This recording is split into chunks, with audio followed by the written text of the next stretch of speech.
boy, I don't know how to do this.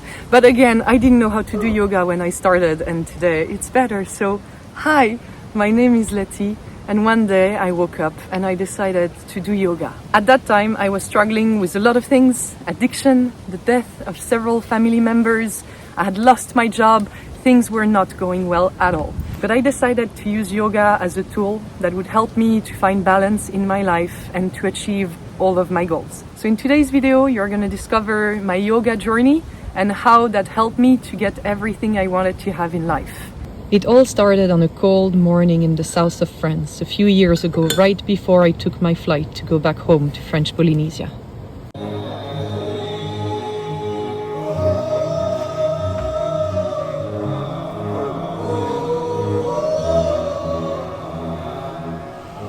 So one day I just spread my mat and I decided to begin. The thing is, I live on some really remote islands of the South Pacific in French Polynesia, so I don't always have yoga lessons or people to do yoga with me around me. So I used books and apps and videos on YouTube and different things to be able to do yoga, to learn how to do it at least. It wasn't easy. I was really interested in learning how to do inversions, headstands, this kind of things, but well, I understood that it was going to take time.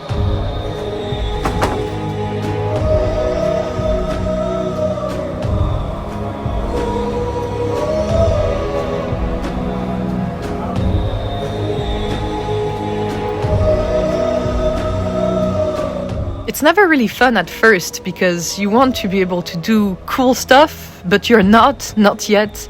You understand that you have to keep practicing in order to get better, but sometimes you just don't have time. I wanted to do a lot of things. I was trying to improve my life, so, I worked hard, and sometimes I was finishing my yoga session and it was dark. But I decided not to give up. I decided that this time I would do it, that I wanted to learn really bad. And I made a bet with myself. I said, well, if you're able to hold one entire year, if you're able to practice yoga and be serious about it, then you deserve to go to India, to practice in India. That was always a dream of mine. And well, it lasted for a year. There was COVID and India was still closed, but Nepal was open. So I left everything behind, took a plane and decided to spend an entire month in Nepal to learn how to do yoga properly with people who could really teach me. It was really hard because I had to keep working at the same time. If I wanted to improve my life, what I was doing, where I was going, I had to keep working. So while my friends were practicing yoga some more, I was on my laptop working. But that didn't prevent me from really studying yoga hard as well. I got better. It took a lot of time, but they found a way to teach me things that I wasn't able to do before on my own. So practicing for an entire month in Nepal, being able to learn from them was a great experience, and I'm really grateful for that.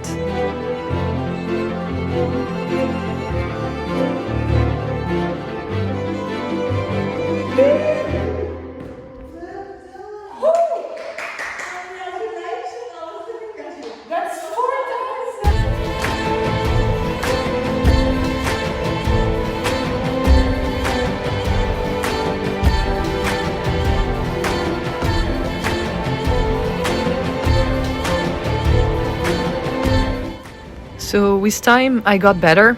I found a way to master those inversions that I wanted so bad. I found inner peace also, and I saw the landscapes and everything evolving around me. I found ways to have a good job, a good situation, and I made a beautiful life for myself. So of course you see me practicing in front of beautiful landscapes, but I'm also very happy to just practice at home. I now have a beautiful house, and I can practice in front of the ocean. And it's beautiful, but sometimes being at home with no wind, no mosquito, and being inside is also very nice. Well, it is, when my husband is not disturbing me.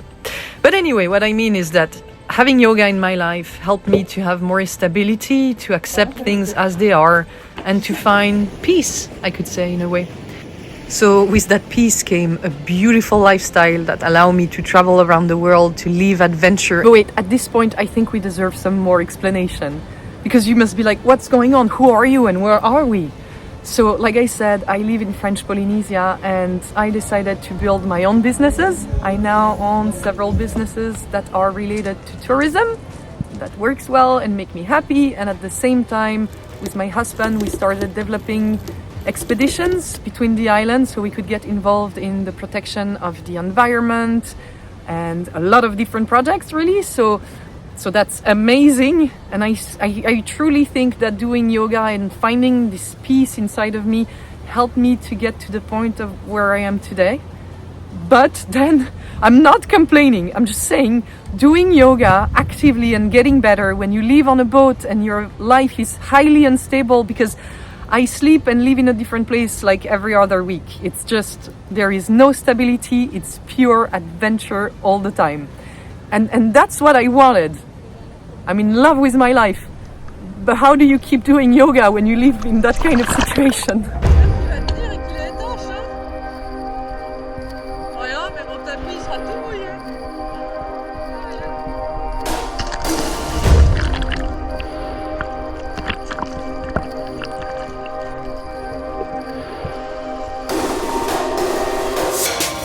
I practiced wherever I could. That could be on the docks or at the communal space in the middle of a village on a remote South Pacific island, sometimes even on the boat. And what's nice is that you can always find nice people to do yoga with you. So wherever I went, I kept practicing. And I wish I could tell you that because of that, everything was amazing, that I kept improving all the time, that it was nice, that it was great. And it was great. Everything was great. But the truth is that it was also very, very frustrating. I wanted to learn the forearm stand, the pincha, inversion, but without using your head. But I was always on boats, so I couldn't. And I wasn't really getting better. I couldn't see the results I wanted anymore. And it frustrated me because I could see a lot of people evolving fast and doing amazing things, but not me. I mean, I was evolving, but slowly. So I started doing yoga a bit less and less, which is really not what I was hoping for. But I never really gave up. And that time where I was progressing slowly also gave me time to think. I realized that even if I was not getting as good as I wanted to be, I was still not bad. And there were a lot of other things that were changing. At first, when I wanted to do yoga, I had to be completely alone. No one could see me. Now I could see that the practice was also part of my life. I could be anywhere. It could be playful. It could be moments for myself, but also moments spent with others. So yeah, yoga as a tool to improve your life is amazing, but it doesn't mean that everything gets perfect all of a sudden. I still struggle with different things like comparing myself to others, and I see a lot of people who are evolving in their yoga practice, getting better, and I feel that I'm reaching a sort of plateau, because with the amount of time I can give to yoga at the moment, I can't really get to a very, very high level. And does it matter? No. Because when I wake up in the morning and I do my morning session, it's like having a discussion with myself. Sometimes I notice that I'm very tight. Sometimes I notice that everything is well. And I can find similarity between my body and also my state of mind. So in the end, this was my journey. I think it's different for everyone. I'm not saying that I found the perfect solution and everybody should be doing yoga. What I'm saying is that it truly helped me. And if someone is hesitant about doing it, well, I hope that this video gives you some sort of motivation. Thank you for watching me. And I'm like, yeah, maybe see you next time. I don't know what I'm supposed to say now. Like, subscribe, follow me. Like, just, I don't know. Do whatever you want.